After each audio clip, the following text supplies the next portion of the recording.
Hi friends, Nandini ಕಿಚನ್ಗೆ ಸ್ವಾಗತ. ಇವತ್ತಿನ ವಿಡಿಯೋದಲ್ಲಿ ತುಂಬ ಆರೋಗ್ಯಕರವಾದಂಥ ಅದರಲ್ಲೂ ಬಾಣಂತಿಯರಿಗೆ ಕೊಡುವಂತಹ ಒಂದು ಬೆಳ್ಳುಳ್ಳಿ ಸೊಪ್ಪು ಖಾರದ ಗೊಜ್ಜು ನಾನು ಹೇಗೆ ಮಾಡೋದು ತೋರಿಸ್ಕೊಡ್ತೀನಿ.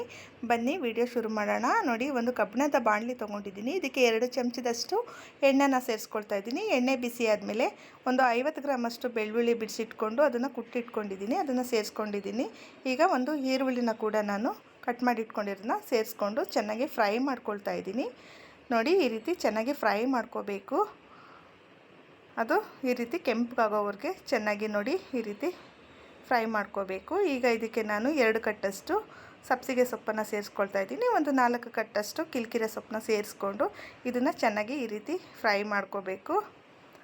ನೋಡಿ, ನೋಡೋದಕ್ಕೆ ಇಷ್ಟು ಕಾಣುತ್ತೆ. ಇದು ಸ್ವಲ್ಪ ಬೆಂದರೆ ಸೊಪ್ಪು ಕಡಿಮೆ ಆಗುತ್ತೆ. ನೋಡಿ ಎಷ್ಟು ಕಡಿಮೆ ಆಗಿದೆ. ಈಗ ನೋಡಿ, ಇದನ್ನು ಚೆನ್ನಾಗಿ ಈಗ ಫ್ರೈ ಮಾಡ್ಕೊಂಡಿದ್ದೀನಿ ನಾನು. ನೋಡಿ, ಈ ರೀತಿ ಮಿಕ್ಸ್ ಮಾಡ್ಕೋಬೇಕು. ಎಲ್ಲ ಎಣ್ಣೆಲಿ ಸ್ವಲ್ಪ ಚೆನ್ನಾಗಿ ಬೇಯಬೇಕದು. ನೋಡಿ, ಇದು ಈಗ ಚೆನ್ನಾಗಿ ಬೆಂದಿದೆ ಸ್ವಲ್ಪ. ಈಗ ನಾನು ಖಾರಕ್ಕೆ ಎಷ್ಟು ಬೇಕಷ್ಟು ನಾನು ಅಚ್ಚ ಖಾರದ ಪುಡಿನ ಸೇರಿಸ್ಕೊಳ್ತಾ ಇದ್ದೀನಿ. ಒಂದು ಅರ್ಧ ಚಮಚದಷ್ಟು ಧನಿಯಾ ಪುಡಿನ ಸೇರಿಸ್ಕೊಂಡು, ಒಂದು ಟೊಮೊಟೊ ಕಟ್ ಮಾಡಿ ಇಟ್ಕೊಂಡಿದ್ದೆ ಅದನ್ನು ಸೇರಿಸ್ಕೊಂಡು, ರುಚಿಗೆ ತಕ್ಕಷ್ಟು ಉಪ್ಪನ್ನ ಸೇರಿಸ್ಕೊಂಡು ಚೆನ್ನಾಗಿ ಈಗ ಮಿಕ್ಸ್ ಮಾಡ್ಕೊಳ್ತೀನಿ. ನೋಡಿ, ಈ ರೀತಿ ಮಿಕ್ಸ್ ಮಾಡ್ಕೋಬೇಕು. ಇದು ಬಾಣಂತಿಯರಿಗೆ 1 ವಾರದವರೆಗೂ ನಾನ್ ವೆಜ್ ಕೊಡಲ್ಲ. ಆ ಟೈಮಲ್ಲಿ ಡೈಲಿ ಇದನ್ನು ಕೊಟ್ಟರೆ ಮಗುಗೆ ಹಾಲು ಕೂಡ ಚೆನ್ನಾಗಿ ಬರುತ್ತೆ.